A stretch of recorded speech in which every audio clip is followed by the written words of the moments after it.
ہے نواز شریف کے خلاف 3 ریفرنس یکجا کرنے کا معاملہ بھی سامنے آیا ہے۔ اسی حوالے سے مزید تفصیلات جانتے ہیں ہمارے نمائندے ضمیر حسین اس وقت ہمارے ساتھ لائن پر موجود ہیں۔ جی ضمیر حسین، ہمیں مزید تفصیلات سے آگاہ کیجیے گا۔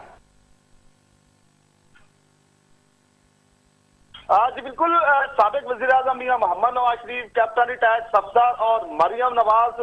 کی استثناء کی درخواستیں دی گئی تھی احتساب عدالت میں اور اس کا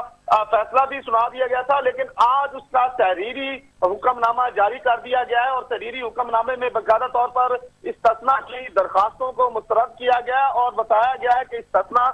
جو مانگا گیا ہے اس حوالے سے جو سابق وزیراعظم ہیں ان کی کافی بہتری آئی ہے۔ ڈاکٹری رپورٹ میں بات چیت کی گئی اور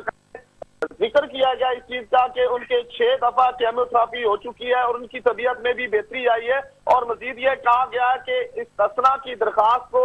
بیماری کا جواز بنانا مناسب نہیں، اور اس کے بعد ویڈیو لنک کے بیان کی جو بات کی گئی تھی کہ ویڈیو لنک کا بیان جو ہے وہ ریکارڈ نہیں کیا جا سکتا، اس پہ بھی ان کے جواز کو جو ہے وہ مسترد کر دیا گیا، اور اب سابق وزیراعظم محمد نواز شریف، کیپٹن ریٹائرڈ صفدر اور مریم نواز کی جو استثناء کی درخواستیں دی گئی تھی 2 ہفتے کے لیے، ان کا حکم نامہ جاری کر دیا۔